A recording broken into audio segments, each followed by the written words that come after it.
People always ask how I balance my family life with 400 shows a year.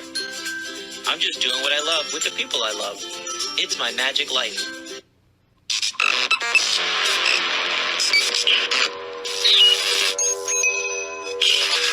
I like Wes Iseli. I like everything about him. All right, and we are back, guys. We have awesome entertainers with us today, all the way from over the pond. Across the pond, over the river, through the woods, on a cruise ship, boat, whatever. Lady Sarah and Keith Fields are top entertainers in the magic industry. Golly, I love them so much. They are amazing. I want to say something even before I do anything else. You guys are one of those people that see you at a magic convention and you're like family. We don't know each other that well, but you are just so welcoming. You have this aura about you that everybody just wants to be near you. You guys are awesome. True performers, true entertainers. I love you guys. Keith Fields and Lady Sarah. What's up, guys? I like it. I like this show. We could listen to you talk about us all night. There you go, as much as you want, Wes. It's lovely. Yeah. No, you guys, seriously. I mean, it's awesome. When I saw you last time at the MAES convention a couple weeks ago, I said, "What's it been like? 3-5 years?" And Sarah said, "No, it's been 10. We haven't been at this convention for 10 years." I know, yeah. It just felt like you guys were just there. Not that that's a bad thing. It was just like that connection wasn't lost. Yeah. It didn't. And I remember actually sitting down in the 10 years ago in the hospitality room. We sat next to each other on the window ledge in that hospitality room and chatted for about 20 minutes. That's awesome. And I think, apart from seeing each other on Facebook and things, I can't remember if we've hung out any other conventions at all. That's astounding, Dolly. You can't remember what you had for lunch. I know. Yes. I'm getting very old now. I have to be reminded of everything. Double. No, because I remembered when I walked into the hospitality room, I just remembered. The booze? Yeah, I maybe there wasn't enough. No, okay, I just, No, so we do so many shows, Keith. That's really like the only convention I'm able to go to. Our summers are so busy. That's the highlight at the end of our summer. So we just have to make it through. And then once we leave there, we went to Cancun for a week, and we do that every year. So we have a big vacation. Well, you have a regular life. Like you do and then Cancun. it kicks off into our Christmas season, right? So we have a farm that we're working all October. We have 45 shows at the farm and resort shows and things like that. And then it's Christmas season. So get through the summer, reset, and then go back. When our kids were your age, we would troll them around your kids' age, that is, because our kids were older than your kids. About their age. We used to troll them around to conventions, and they'd go all sorts of places, all over the world. We went to Dubai with them. We went to Blackpool with them. We went to Colon in Michigan with them. And they just remember going from convention to convention, and they would say they never had a holiday. They never had a holiday. They just went to conventions when we were working. Me. Took you to some amazing places, and they said, "Yeah, but we always went to see you work." Wow. Wow, that's funny. Yeah, what your kids will remember in the future will be very interesting to look back on. Yeah, no kidding. Yeah. It's also interesting, those performers who have children, of what the kids went on to do. I'm just about to join up to Leah Orleans' convention. Danny and Rose have been around a long time, a phenomenal couple, and Leah's followed in their footsteps. But our kids didn't follow. Our kids didn't take that route. No. They love entertainment. They love magic. They see shows wherever they are in the world. But they never went into the business. No, they went into proper jobs. Sensible children, you see. That's what we've got. Yeah, I bought all that magic at the convention, at the auction. And when I came home, I'm taking trips up into my magic room to put it away. And my daughter's like, "You bought more?" I said, "Yeah, honey. When I'm dead, it's yours." "I don't want it, Dad. I don't want it." I was sitting in front of you at the auction, and you seem to be buying far too much stuff. So I love it. I hope you've got a big storage facility. You have a bit of a rule now, don't you, at conventions, when you're selling, when you're lecturing about, if you're not going to use this, don't take it, don't buy it. And you say that you'll give some to the younger kids Yeah. to get them started and encouraging. Yeah, but people, it's great saying, don't buy it if you're not going to use it, but people buy it anyway. And Yeah. you've got to say, guys, how much stuff have you got? I don't even have that many pairs of shoes. Yes, you do. Okay. She does. She does. At the convention, she When it had, comes- I don't know, it's a 3-day convention. I think I saw 12 pairs of shoes. Oh wow. Probably. And, That's only because she was packing light for that convention. Oh, but here's the thing. It wasn't like a brown shoe and a black shoe. It was, fancy shoes. oh my gosh, everyone. Yeah. They caught your attention. They got your attention, that's for sure. You have to have ones for different outfits. No, don't look at them now. Don't go I'm there. just wondering what's on down there. You know. Don't go there. Hold on, I'm just trying to get rid of stuff. Tell me, so you only go to MAES? Pretty much. I mean, I went to SAM in 2022, but national in Vegas. But yeah, I mean, usually the big ones are during the summer, and that's our busiest time of year. Yeah. Who's interviewing who at the moment? I don't know, but I want to talk about our passion for conventions. We're really passionate about conventions, you see. We think that for the next generation, it's the only time they're actually going to mix with folk and actually jam with them one-to-one. And so we have we have many young folk who work at our theatre, and we're very hot on taking them to conventions, encouraging them to go to conventions. So we've just been to TAOM, FISM combined. One of them competed for North America. One of them's won the IBM. You know, we push that convention thing. We love the thing with conventions. People that haven't been to a convention don't realise how much you learn in that limited sort of 2 or 3 days, and you learn it partly by osmosis, but partly because you see a whole load of different acts close together, and you hear people talking about their theories about magic and their approach, and you just take so much in, and it takes 2 or 3 months after that to really sort of let it filter through your life. So for any young professional or young person interested in developing their magic career, I think it's essential that they should get to 2 or 3 conventions a year, because they'll see new dealers, they'll hear more lectures, they'll see different styles of magic. The sheer learning, you can't learn that much from books and DVDs and videos. You have to see it live, and of course you can get to talk to people as well. You can go up and talk to these people after their shows and say, why did you do this? Why did you do that? How did you come up with this? How did you come up with that? I mean, in conventions in London when we were younger, I remember talking to Paul Daniels. I remember, all sorts. You know, they were all there. Yeah. Ali Bongo, all those guys were fantastic. You've got the comic scene as well, but on the magic scene, that's where you saw these guys, and you spent time with them. Because when we were growing up, we didn't have this YouTube nonsense. Oh no, no, we had to do it the hard way. You know, we had to go and see someone if we wanted to see them. Future YouTube, I realise that you're going to grow up like us. Oh, Yeah. dear. Well, here's the thing. You're heading the right way, Wes. Already, you know. That's all right. I'm ready.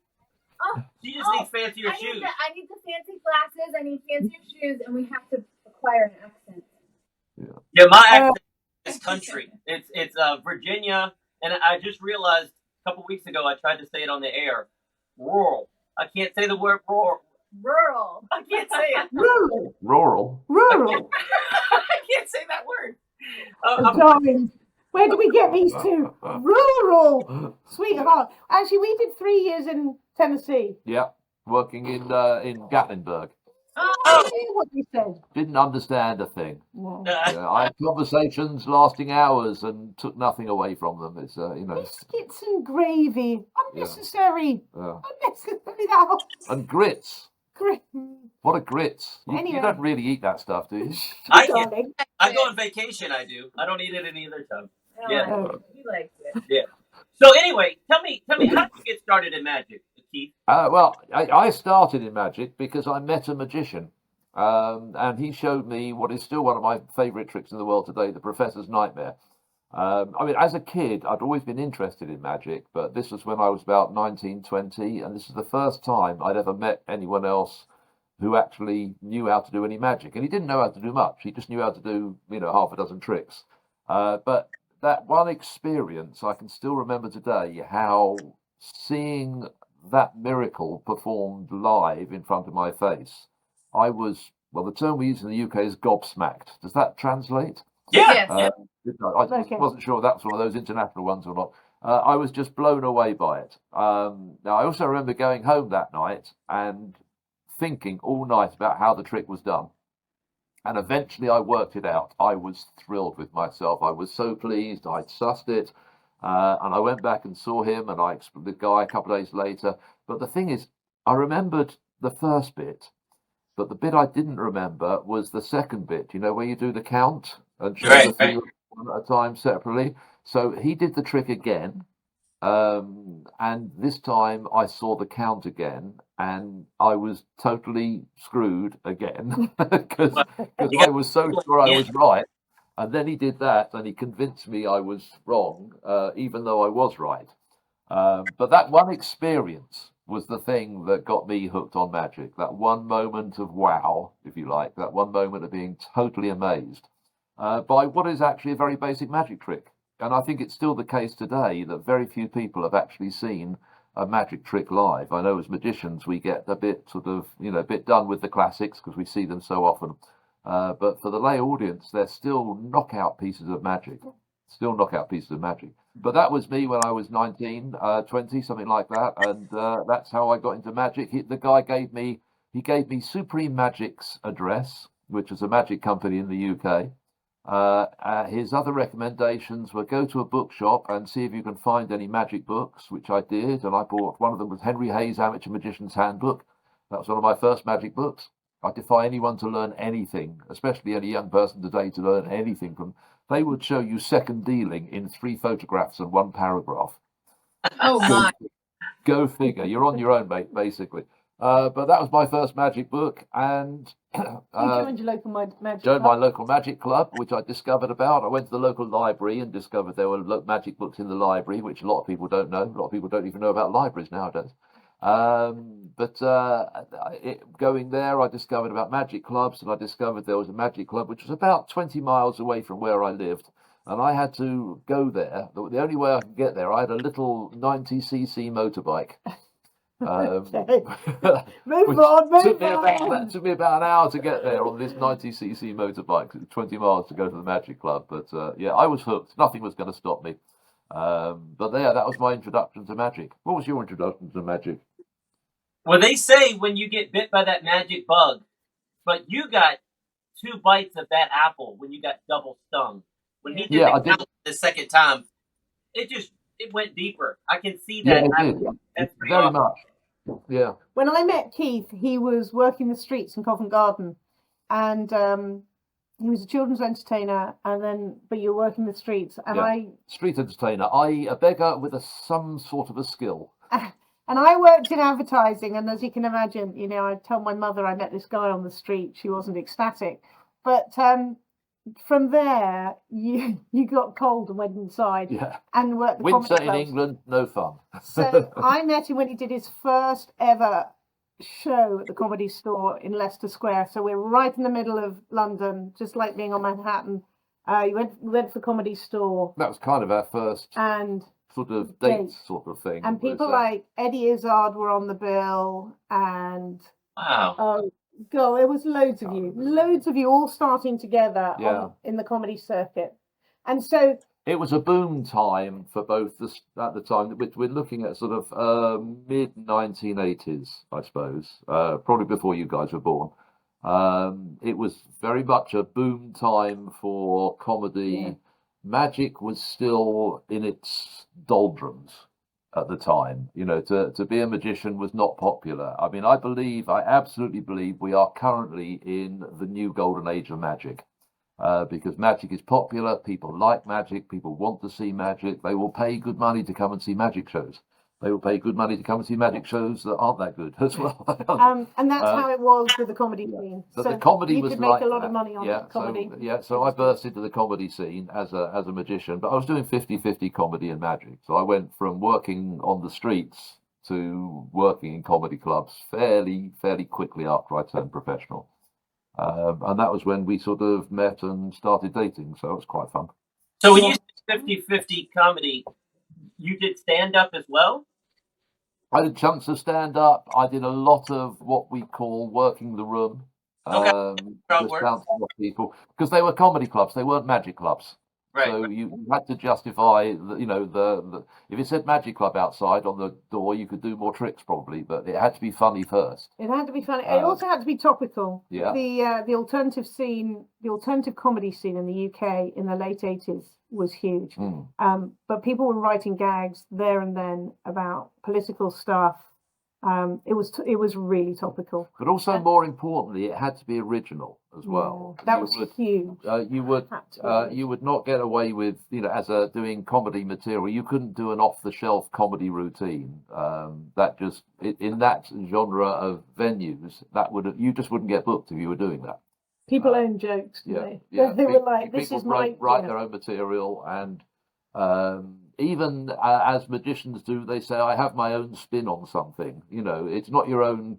It's not enough to have your own spin on a joke if it's someone else's joke. It has to be an absolutely original joke. So I had to have a chunk of original comedy material, and the magic material I did had to be material that people hadn't sort of seen before, or because some of it was off the shelf. I mean, I used to do a whole thing with the knife through the arm thing. Sure. I used to do a routine with that, but I had to create a routine which was so far away from everyone else's. So it turned into a horror routine that I did, and that was a part of a horror routine. There weren't many magicians on the circuit, though. There were 3 or 4 of us. That was about it, because only 3 or 4 of us were capable of reaching the comedy standard that was necessary to do magic in a comedy club, if that makes sense. How long do you think your set was? It's 50-50, so I'm trying to figure out how much comedy you were doing stand-up was. The sets then, it was a different setup to the American scene. The sets then, people were doing about 25-minute sets, and you'd probably have 3 acts and an MC, and everyone would do the same length. Okay. Those days in the UK, they didn't have the sort of headline club or the opener, middle headliner sort of setup that they have in the USA. It was every act basically did about 25 minutes. Occasionally there'd be a 2-act show and you'd be doing 35 minutes each, and then the MC would do 10 minutes in each half or something. So very different structures to the structures they have in the US. But yeah, it was the comedy I did was much more situational than sort of classic stand-up. And cheeky. Oh yes, It was a bit rude. It will have the sort of British comedy edge to it. When we came to the US, it was like, okay, what's acceptable? What language can you use? I had to water down. Well, not water down is the wrong term. I had to rewrite, because when I actually cleaned up everything, as I thought, I hadn't, for a clean show in the UK, I hadn't cleaned it up enough for a clean show in America. Wow. The standards were different about what's acceptable. We're just, I mean, the UK is just a little bit more laid back about things, a little more accepting of things. So that was a fast learning curve, but that didn't happen until much later in my life, 15 years ago. That was. Yeah. Moving to America, what made you guys choose to come over here? Was it the kids? The crazy thing about that was it was just an opportunity. It was a mad idea. You probably haven't got there yet, but there will come a time when your kids are a little bit older and you think, do I want to do this forever? Do I want for him to go out every Thursday, Friday, Saturday, Sunday without fail, and for me to run my business 9 to 5 on my own, and bringing up the kids? Do we want that? So we had this opportunity, and people sort of say, what was wrong with London? And nothing was wrong with London. We loved our life. We had some wonderful friends, but we have this opportunity. Yeah. And we went to see a lawyer one day, and she said there was, this thing called an alien of extraordinary ability visa. And she said, you can qualify. Just repeat that so people... There is a visa in America which is called a visa for aliens with extraordinary ability, which I think is hilarious. You can have extraordinary ability in sport, in business, whatever. Right here. So we saw this lawyer, and the kids were at school, and the kids were 12 and 14, and then we had an older one who was at college, or he just left college, and the lawyer said, I think we can get you into the States. And it was late August, and we had coffee. We sat outside a coffee shop in the sun. In Oxford Street, which is right up, again, in the middle of London. We had to decide what to do with that information. And we thought, It's like you can now make a dramatic decision which is going to change your entire life, or you can carry on doing the same thing. And we had good income with good Yeah, friends. we were family, secure. We all were that secure. good You know, stuff. we were fine. Yeah. And we looked at each other and we said, in 10 years' time, how will we feel? And by then, in 10 years' time, we would have been, 60. And we thought, do we want to do this? Do we want to be in the same place, doing the same thing for the next 10 years? And that was actually what made the final decision, is the thought of actually in 10 years' time looking back on that moment and going, we could have, but we didn't. And I thought we couldn't live with that. We had to give it a go, having had this opportunity. And we knew that family would still be there, and London would still be there, and good friends would be still there. And we knew that we could take our kids on this journey for a year, for 2 years, see what happens. What was the phrase that we always have is, what's the worst that can happen? Mm-hmm. And there really wasn't anything. We could rent the house out in London. The family would still love us. The comedy clubs would still be there. So this was by the beginning of September. Keith went on a cruise. The lawyer emailed us by about the beginning of October. You were back for a short period. And she said, you've been accepted. You can go to America. You can go now. You have a visa. When do you want to go? And this was like within a month of applying for this thing. Wow. Yeah. And, it was a very different world huge. back then. It was huge. 15 years ago, the processes were different. So we sat down with the kids, and they said they were up for it. They were up for it. We sat down with family, and they were up for it. And then we sat down with some very dear friends in business who said, what the hell are you doing in your 50s to go to America? Why? Giving up everything, moving to another country, and moving to Detroit as well. Why would you want to start again? And we just thought, why wouldn't we? Yeah. I'm from America, and the scariest part of it's moving to Detroit. That's the scariest part. Well, so the slightly embarrassing thing is that, Detroit's in the Midwest. So we thought, Midwest of America. We're in the middle of, we'll be between LA and New York. We'll zip back and forth. Our geography wasn't very good. I don't know why they call this the Midwest. I think it's the North, as far as I'm concerned. But yeah, anyway, it's kind of the Northeast, really. If I say to anyone in England, where do I live in America, I would say Northeast. But I was surprised that you're on the same time zone as me. I had no idea. Yeah. I thought you guys would be at least an hour different. Yeah, I thought so too. Only just. yeah. Okay. Okay. All right. So, Miss Lady Sarah, you have marketing background. Is that what you said? Yeah, so I was in advertising for 10, 12 years, and then got pregnant with our first son, but second son. Anyway, with Oliver, and I had this opportunity to start my own business. Keith was flying, and I thought, okay, now it's time to do something I really want to do.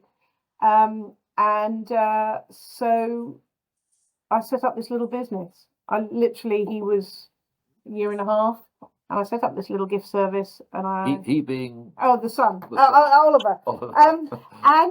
He looked at me and said he was a year and a half, and I think I might have been older than that. And I did, and it went really well, and then we had Felicity, our daughter, and I was still out doing comedy clubs and cruises and all that kind of stuff. And my business was flying along, and I was having a good time, and the kids were cute. And it was in the middle of all of that we decided to throw it all up in the air, give it up, and move to America. And I thought, well, I can run the business from here. I just get up very, very early in the morning. Oh, which I did because of the time difference, and I had guys in the UK who could run it for me. So I got up very early in the morning. But what we didn't realise was there's a lot of difference. We speak the same language, but school is so different, politics is so different, finances is and it took us forever just to get our head around the educational system and the finance system, and how do we run a business from over here?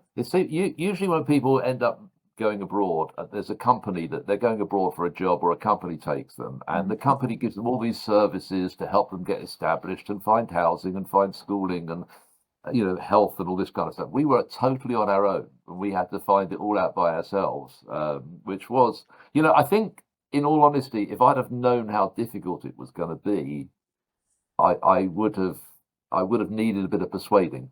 I mean, the benefits have been huge, but I think there was that time when we first came here when we were down in that dip where we hadn't established ourselves, and that was a very difficult time. So in that time, there was definitely a moment where the four of us, Oliver, Felicity, our kids, and Keith and I really bonded because we were all experiencing new things together.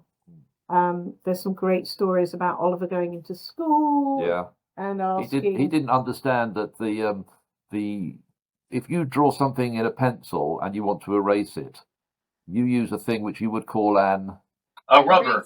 A rubber. Yeah. I was getting to that. You use an eraser, but we say rub it out, so we use a rubber. He didn't know the difference. You know, he was 14, maybe 13. For rubber at 14 years old. He didn't ask his teacher. He called it across the classroom to the only guy in the class he knew, who was sitting, Fred, across the classroom. He says, "Fred, have you got a rubber I can borrow for 5 minutes?" And the whole class collapsed. So there were moments like that were hysterical. Lots of moments. Moments like that really bonded us, and it was great fun. And our eldest son would come out and visit, and we'd have, so many experiences to share. But there were other times that we thought. But in the meantime, in the UK, the comedy scene tanked. Oh, no, that was a really interesting thing. Yeah, there was a big chain of comedy clubs called Jongleurs, and they had about probably 15 or 20 clubs all over the country. They were 400 or 500 seat venues. Oh. They were running shows, probably one on the Thursday, 2 on the Friday, 2 on the Saturday, and some of them 1 on the Sunday as well. So if you were working for those venues, which I was, some people did work for them virtually 100% of the time. You just go round and round the circuit. But one December, everyone got a letter saying that's it. The thing had gone bankrupt. The plug was pulled. So 14 comedy clubs up and down the country, employing probably 30% of the comedy circuit, gone, absolutely gone. So we missed that, luckily, by 6 months by moving to America. We missed that, but what we did, so that was an eye-opener because we thought, maybe we won't go back for a bit. But at the same time, you were doing cruises, and then I was sitting here in Detroit. Oh, that was a weird, on my own with the kids, going, what's the point of doing this? That's what I was doing back in the UK. I'd be doing cruises, and that was virtually all the work that I had in America. And it really was. I was 2 weeks at home, 2 weeks away, 2 weeks at home, 2 weeks away, and it was kind of, why do we move to America? It's we could have stayed at home, and I could have done that. So it was pointless. So we knocked the cruises on the head. But you know what it's like. You also have to graft. So he knocked the cruises on the head, and Keith said, "Why don't I try doing street again?"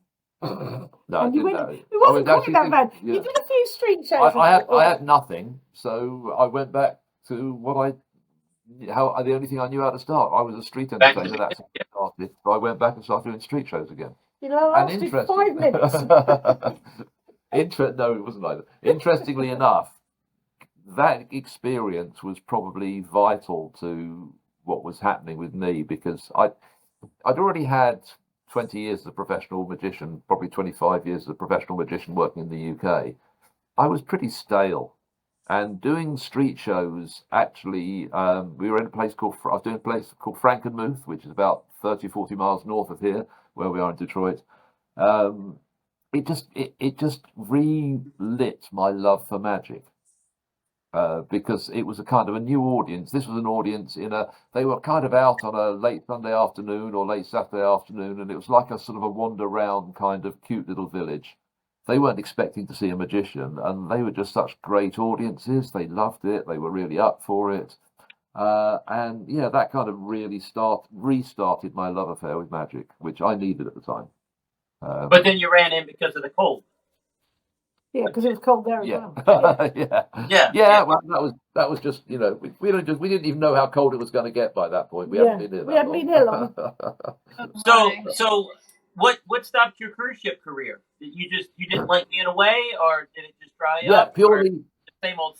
I mean, it was purely the fact that we'd moved to America, and I didn't. It got to the point when I was kind of. I'd lost track of where my home was. Yeah. Was it on the ship, or was it where my family were? And I was working on the same ship with the same people a lot of the time. And it's kind of like, where do I belong? and I had to be in one or the other. Doing both was just messing with my head a little bit. And I have a lot of a lot of respect for these long-term cruise people. I mean, I can't see. I just couldn't do it. I couldn't do it. I like to be doing something different, and I like space, and I like family, and I like all those things. We take our kids in the RV with us. You know, we do 400 a year. We have the live-in babysitter. We take them with us. That's what we're afraid of. We were offered cruise ships, but then we're like, it's 6 of us. Take it or leave it, because I don't want to not see my kids. You know, I just can't imagine that. I don't know. It's just I'm dragging them along to my career. She homeschools them. That's how we make it work, though. But yeah, people, like Sean Farquhar was able to raise his daughter on the cruise ship, which is great. Yeah, that's fantastic. Took his family with him, but yeah, you see this stuff on Facebook. These guys that like just missing their kids, and it's like a love letter to their family while they're on the cruise ships. And it's got to be hard. It's got to be tough. It's a testament to people like Sean as well, how close their whole family is. Hannah's really totally involved with her parents and their business and knows everything about what they do and how it works. Yeah. And I think kids learn an awful lot by being a part of a business. They learn a different set of skills, I suppose. Any well-adjusted child learns different skills from the situation he's in, but our kids will learn a unique set of skills. I'm hoping they learn a work ethic that I don't see in the public anymore. I'm hoping they see a work ethic and they learn that. That's one of the things I want. Yeah. And the work ethic is important. Yeah. And I think one of the main things with regard to work ethic that kids of showbiz people learn, or successful showbiz people anyway, is it doesn't happen by itself. You have to make it happen. Oh, definitely. And you have to try. You have to keep pushing doors. Yeah. And you have to know when to walk away and say, this isn't working. These doors aren't worth pushing anymore. They're too heavy. There is a time to walk away. And we've had projects. We've tried all sorts of projects. There were projects we walked away from. Mm-hmm.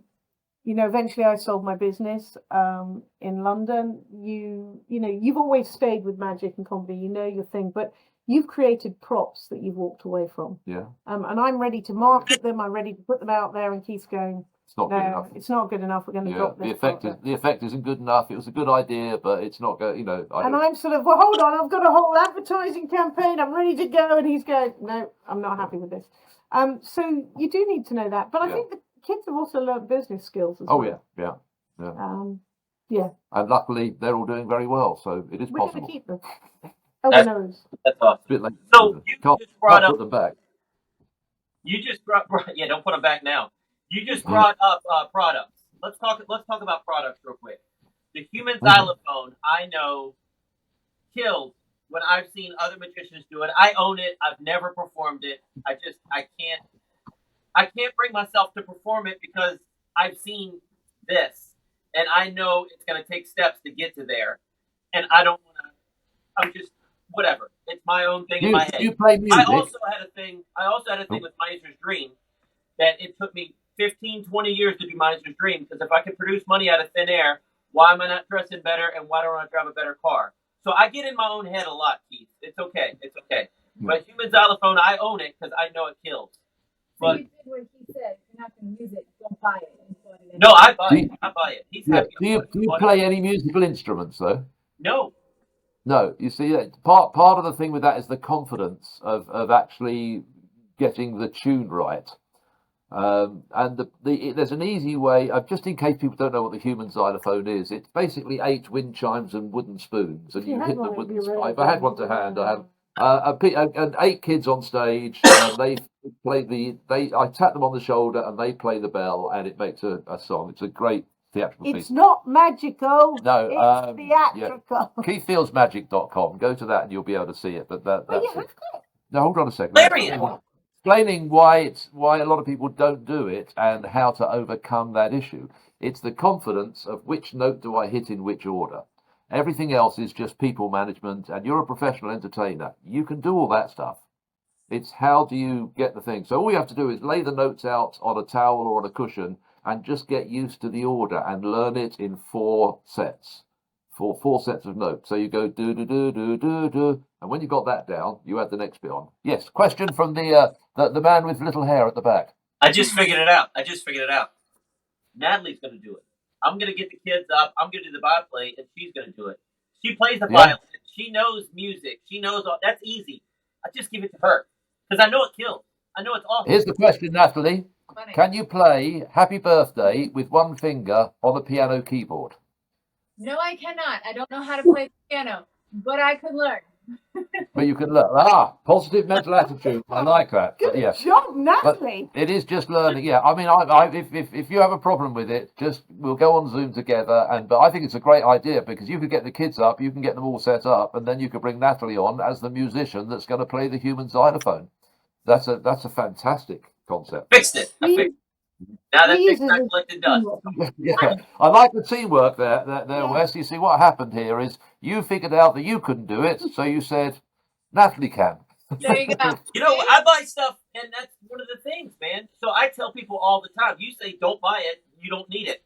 I say that I'm never going to use a flower botania, but my little girl walking out on stage and producing a flower botania for a 9-year-old is cute. I would never use it, but I give it to her. So that's man. I'm always thinking. Got to get the whole family involved. I love it. So your Mark Luther King routine, talking about your comedy stuff, hilarious, running gag, hilarious.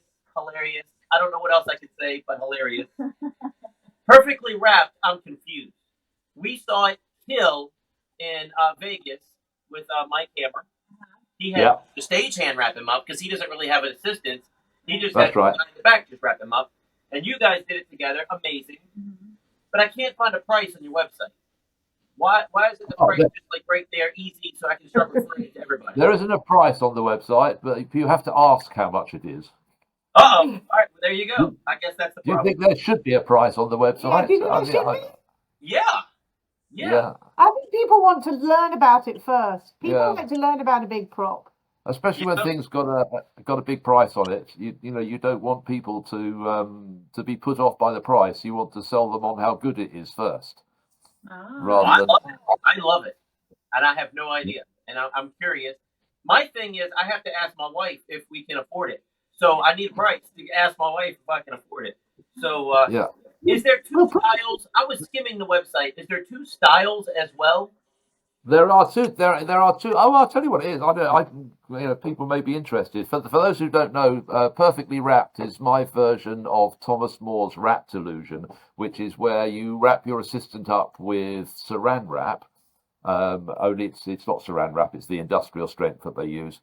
The one I've made has got a better mechanism in it, so we can actually put parcel tape around it as well. And then it's so you've got a person on a dolly wrapped up, and then you do a sort of assistant's revenge thing where you change places behind a curtain very, very quickly. So that's basically the illusion. And when I built it, the dolly is the original one. The dolly is a standard off-the-shelf dolly which has been rebuilt, and that's a very solid piece of kit, but it's not very small, so it's very hard to travel with. So what I've finally done, and it took 2 years and about 4 or 5 failed versions, I've eventually created one which all folds down, so the whole dolly will fit in an ordinary size suitcase. Oh, wow. And there's still room for clothes and everything else. So it's been redesigned so you can actually pop this thing in a suitcase and fly halfway around the world and do it. So that's the new one. And I'll tell you the prices. I don't, if anyone can find them out, I'll whisper them. It's $3,500 for the normal one, $4,500 for the fold-up one. That's what I was curious. Yeah. Well, and prices keep changing, so by the time this comes out, that might be different anyway. So there you go, Sarah. There you go. You still need to call it that. Lady Sarah. I'm deeply proud of this. I mean, every time he creates something, I love it. Mainly because it keeps him in the basement for a long period of time. But it's nice. I can't believe you said that. The garage. Sometimes she even lets me in the house, but that's just for meals. Then she sends me back to work again. So I haven't seen anybody use the tape. I think the tape is amazing because that's even stronger industrial tape, right? Can you use that with the one that folds up and fits in suitcases as well? Can you use tape with that as well? Oh yeah, yeah. It was a funny creation because we wanted to do an illusion. I'm not a box jumper. My hat goes off. What are you trying to say? I'm What are you not trying to having say? shapes. She said she doesn't think she's built for a zigzag. I think that's what she's saying. You have to have certain attributes that neither of us have got. And neither of us want them either. No. Anyway, the point is that when he created it, there was lots of lines that we could have come out with that probably wouldn't have been appropriate. But the point was he created it, and it's a really great feeling. And I'm deeply proud of the fact you did it. And every one of your products, you've worked your socks off to make it professional. I have a very high standard. I don't want to put my name to anything which is, I don't sort of just come up with an idea and put it out there and see how much money I can make of it. I want to produce good quality stuff which people value and people appreciate and people use. But it's also good to see other people do it. Mike Hammer is amazing with it. He's so funny. Kills with it. Yeah. He's brilliant. In fact, he's just filmed it for Masters of Illusion, so it'll be on Masters of Illusion at some point in the near future. Oh, that's awesome. That's great. That's great. Yeah, everybody talks about Mike. We've had Mike on the podcast, but we hadn't seen his show. And we're like, yeah, you are funny on the podcast. He was hilarious. He was great. But it's a whole another level seeing him in person, man. Just a great entertainer. Amazing. Great show. We highly recommend it. We've been to see it. Have you have seen his show now? Yeah. His chair suspension. Oh, did you see that? Killer. Yes. That chair suspension, and if you I go and see his show just for the chair suspension, and wrapped, obviously. But when he did that chair suspension, I was just in awe. It was just I'd never thought I would be impressed by a chair suspension. He did it on the table right beside us. I mean, we were literally this close. Yeah. So if you'll tell me your act is the chair suspension and the torn and restored newspaper, I probably wouldn't go and see it. But that's the way Mike does it. Go every time. Yeah. It's funny because we've just had Steve Valentine at our theatre, and he does one of Keith's little pieces. And all of our guys who work with us go, "Oh, I've never seen anyone else do it. It's great to see somebody else use a prop that we know so well, and see it happen." It was this one. You recognise this? I see that. It's a magic marker. There you go. But, It's different when it's under your nose, though, Natalie. Yeah. Yeah. Sure. It's even more different when it's in your face. Look, it's a dangerous device, this one. But But again, this is one of those things that when I came up with this, it was just it was one of those things that I knew I was going to put it out. Especially as when it's all an all-in-one thing. You only have magicians on this podcast, don't you? Oh, it's a little bit of everything. So be careful. I'll just So that is the unit in your pocket, and you can turn that into the sort of 4-foot cane at any point you want. But when you're coming up with a magic prop, I think it has to. All the solutions to the problems have to be elegant. They have to just feel right.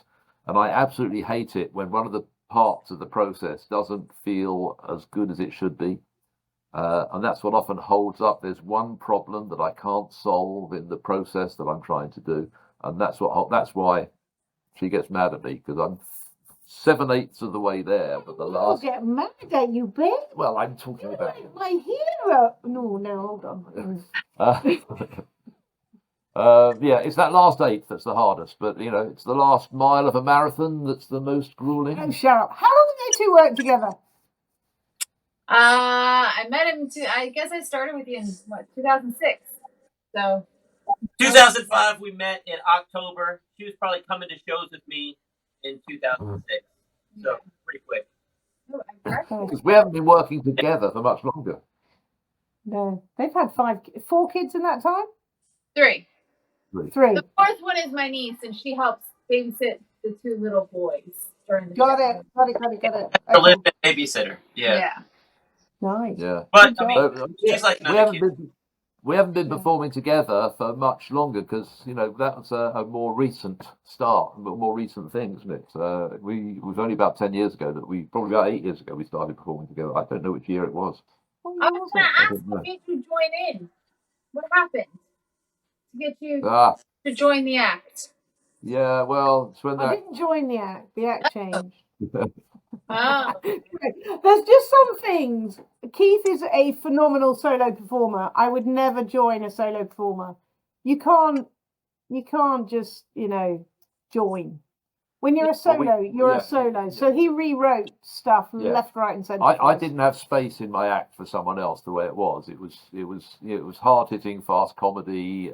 There was sort of no break, so we had to sort of start again. And I didn't want to. I didn't want to. I wanted Sarah to be a central part of the show, and I wanted to be. I wanted to be more like the double acts that we have in variety days. Some of the, even going back to Abbott and Costello, and some of those acts. Well, that was it. Lucille Ball was the one that I think really influenced us the most. The fact that Lucille Ball was probably she was the central character, but their relationship was a relationship of two people. Even though they had arguments and stuff like that, it was a relationship of two people that really liked each other. And the thing we twigged onto was that a relationship is much more interesting than a magic trick.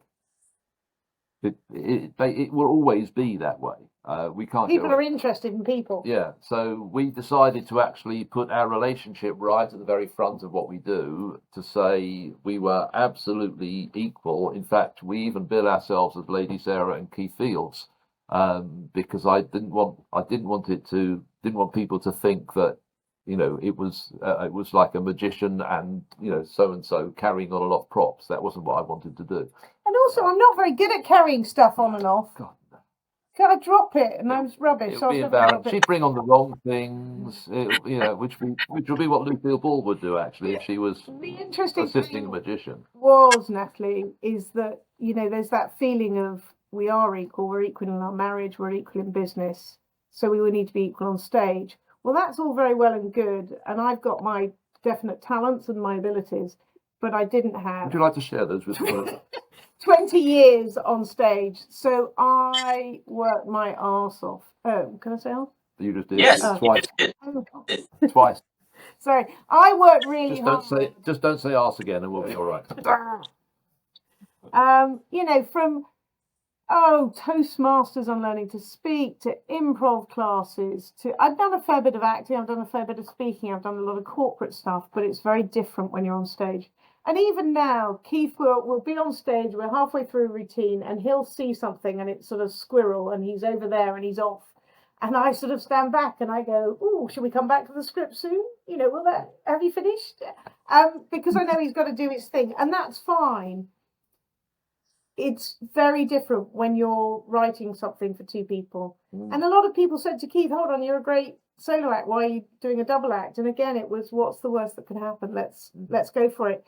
What's most important and is paramount is our marriage. And if our marriage was suffering, there would be no Lady Sarah and Keith Fields. It would go back to Keith Fields. Is that all it takes? It's good to know that information. That's all I'm saying. It wasn't suffering. He then wrote to trial it, because it took a year and a half to even think about it. But to trial it, he wrote a school assembly, and we have a school assemblies agent, because we do school assemblies as well. Together and apart. I do an author show because I write children's books. He does a science show. Anyway, he wrote one for the two of us. We took it out to California. We did the Magic Castle at the same time. No, not at the same time. Right about, yeah. And we performed in schools every day in California to see if we could actually make it on stage. And actually, together. It turned out to be quite fun. We really laughed. We kind of enjoyed the experience, and then it was just how do we carry on growing in that direction? And it happens one routine at a time, and it's got to the point now when most of our shows, we are both on stage throughout the entire show, and we're both interacting with each other, interacting with the audience. It's just like a classic double act. And at the beginning, I really didn't want to call myself a magician, because I have an awful lot of respect for the many, many hundreds of magicians that I look up to across the globe. And then it was you who said, actually, you are a magician. It's okay to use that term. And it took me a while, because I make it very clear I don't do any sleight of hand. I do some magic tricks in my own school Well, I think show. that's more you feel the need to make that clear. The audiences know it's how the audience see it. Yeah. Audiences see it one way, magicians see it in another way. It depends on your. There's some brilliant magicians out there, and they've worked long and hard to get that status. And I have admiration for all of them. Yeah, but if you're funny, you're funny. If you're talented, you're talented. I mean, that's all it takes. It just you know, there's people that can do 40 minutes with a Professor's Nightmare and just do crowd work. That's their show. Yeah. But I mean, yeah. Being funny is a talent. Being comfortable on stage is a talent. Being comfortable. Well, this is something you guys must have been through. Being comfortable with each other on stage and knowing what your roles are and knowing what you're trying to achieve. We have we always have an arc in our show. There's always something happening which runs through the whole show. And in one of the current shows we do, it's all about me and the ukulele. I want to play the ukulele and she keeps stopping me.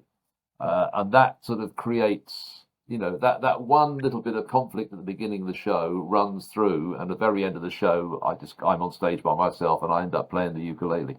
But that's a sort of a classic format which has been used by double acts for years. One person's trying to do something and is always being upset and not. We worked out how we wanted to do that. So going back to marriage, as we talked about earlier, it was, how do we want to be that? We don't want to bicker. We don't bicker, so we didn't want to do that. We didn't want to slag each other off. That's easy comedy. And double act, husband and wife double acts that bicker is easy comedy, and I didn't want to do that because we don't bicker in real life. I think I just said that. Yeah. Did you say that? I didn't do that. I wasn't. All right, guys. I don't ever listen to her. That would be pointless. But that was taking our real relationship on stage. It wouldn't be right for us to have one of those arguments. It's too short. We can't do that whole bickering thing. You got to laugh, have fun. You know, that's what it's all about. You know, the comedy thing's a big one. You know, not everyone can do comedy. There are some great straight magicians. There are great silent magicians.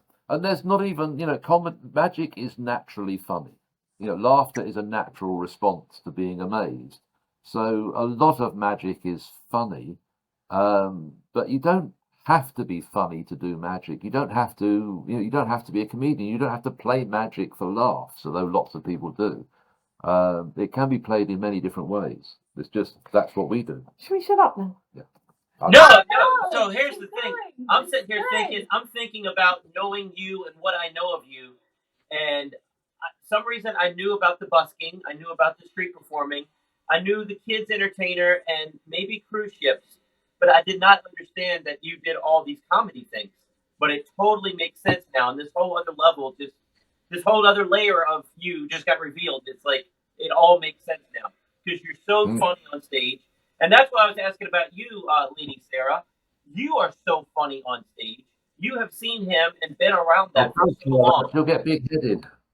No, it just blends together so great. You guys are a great team. You are amazing, amazing team. Awesome. And like I opened up this thing with, everybody just kind of flocked to you guys, and you're like family. And you really have this persona of just approachability and welcoming, and you guys are just awesome. Amazing. He should send that to my mother. Yeah. She'd really appreciate it. Can you write our PR for us? I'll do that. I'll do that. Would you be our manager? Because I think you say nicer things about us than we say about ourselves. Lady Sarah, are you still doing separate shows away from Keith? Are you still doing your own show? So I do everything on the corporate circuit of coaching on speaking, because that is my real passion, is presentation, how you stand on stage, how you look on stage, how you move on stage. So I do a lot of coaching on that. I do some motivational corporate speaking as well. And then I have a children's show, a children's assembly. I write children's books about a little bean called Silly Billy Bean. And I was quite severely dyslexic as a kid, so there's a whole motivational side there of It still is. It's not something you get over. No, it's not something you There's need. no tablets to fix that. And so our agent said, you know, would you go in and talk about overcoming adversity? Would you talk about how to write stories? And so I do. I could do a 40-minute assembly of saying there are many ways to tell a story. You can act out a play, and hence I use Silly Billies. Princess in a Pickle for that. Yes, coincidentally, her character is Silly Billy Bean, which has nothing to do with Silly Billy the Magician. No, apart from I use his routines. But Yeah. also, there's a bit of natural confusion in that. Yeah, sorry. Yeah, so it's motivational. I'm just about next week to go into a school, into a conference of high schoolers with learning disabilities, and talking about overcoming adversity and what can you do with the talents that you have. High schoolers are a bit of a passion for me as well, just encouraging that next generation. So what about a website where people can book you? Sarah, my real name is Sarah Harfield, HARFIELD, sarahharfield.com, and you'll find me there. We'll put that in the notes down below. That's what they always say on YouTube at that point. I don't know if anyone will. We have a Facebook group. We'll put the links on that. Yeah, or people see us at the Magic Soiree, and then we take bookings through that as well. But that's more of the corporate entertainment. So we wear many hats. That was an interesting thing on business coming to the US as well, because people said, "What lane are you in?" And we've always diversified. Yeah. So the corporate speaking, motivational speaking, is something I'm passionate about. It's something you do and incorporate in a different way. We do the corporate shows, we do the school shows, and then of course we run the Magic Soiree every Friday, Saturday. So you got your businesses over here with your motivational speaking and your overcoming shows and your library shows and the books that you're writing, and then you got Keith Fields you can hire, and then you got a Brit of Magic, which is both of you, and then you got that's the name of our sort of theatre show. That's our theatre show, yeah. So you take that on the road with you. A Brit of Magic is what you're going to take on the road. Yeah. But the Magic Soiree, let's wrap everything up with the Magic Soiree. Tell everybody about that. The Magic Soiree we got to a point of being over here where we had been to many incredible dinner shows to perform, and there are many of them. For the audience out there, you can go obviously to the Magic Castle if you've got membership. If you go to the other coast, you've got Smoke and Mirrors in Baltimore. You've got Chicago Magic Lounge. You've got the House of Cards in Tennessee. Mystique Dining. There's a whole load of those in California. In Delaware, you've got the amazing Rich Block's place. I mentioned at the very beginning about being the golden age of magic. This is the new golden age. This is why there are all these people, and virtually every small town has got a magic show going on now. So he'd finished on the cruise ships. We were at home. The kids were off to college. We were starting to go around all these dinner theatres performing together, and we thought, well, why can't we bring one of those to Detroit? Michigan has an incredible history of magic, as the magicians in the audience will know. There's not only Colon, there's Houdini died here, there's so much history. Anyway, we thought, why don't we have a magic dinner show here? Why can't we do this? We'll never be as big as the Magic Castle, but maybe when we grow up, we could be like the Chicago Magic Lounge. That was a tough order as well. And we looked at them, and we looked at the business models. We looked at how they were filling the theatres, what they were offering. And then you get to our other passion, which is we've hinted about it, but it's that next generation. And we thought, if we have a dinner show, we want to be able to highlight the local magicians, some of the local magicians. The good ones. And we want to highlight their close-up talent, and maybe 10 minutes at the top of the show before we headline.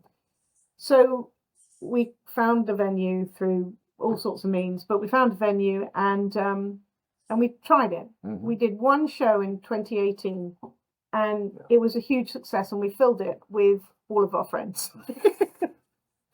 But the first show's the easiest one because people. We had 3, guys who walk around doing close-up. We had 10 minutes at the start, and then we have us, and in between that they have a buffet dinner, and it went really well. 2018 and 2019 we did a couple more. We were touring, we tried it again. We did about 6, didn't we? Yeah, 2019. And they were great, and we were just about to say, okay, this is really working well, let's go for every Saturday, let's sort of make this happen.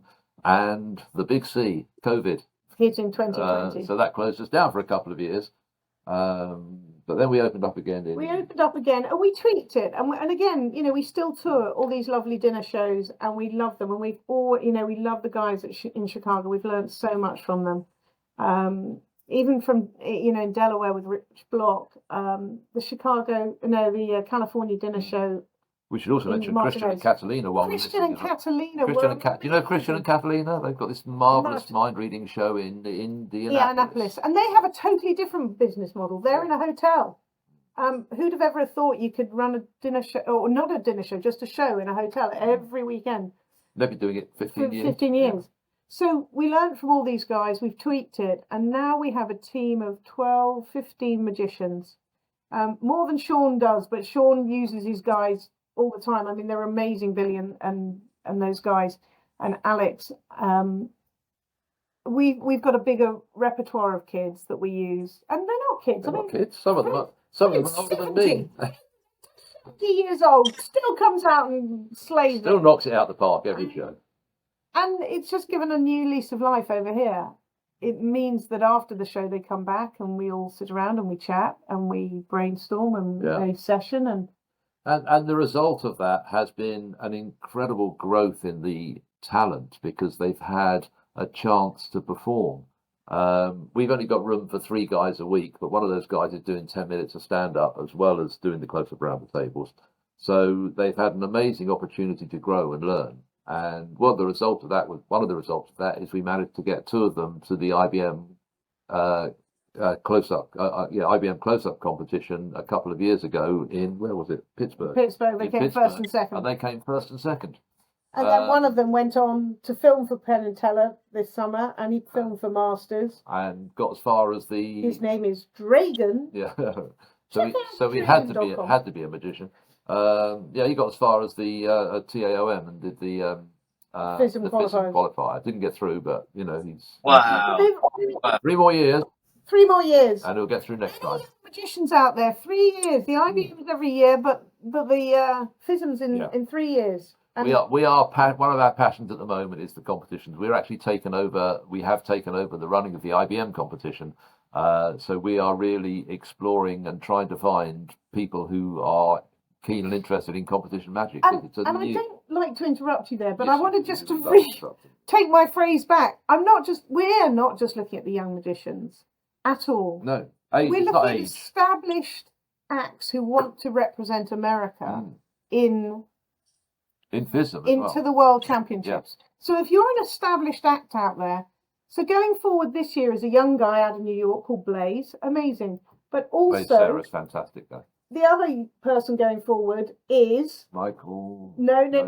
Who's the other one? Alex Ramone. Alex Ramone, who is a very established act. They don't get much more established. Is representing America in the World Championships. So get off your butts, people, and send us a video. Yeah, we went to where was it? I'm lost on what we're saying. FISM last year.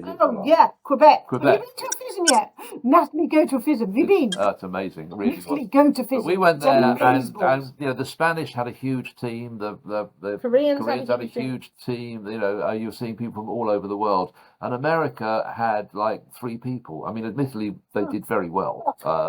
Eric Tate was one of them. Eric Tate was one of them. Shoot Agal was one of them, and Simon Cornell was another. So they actually did very well.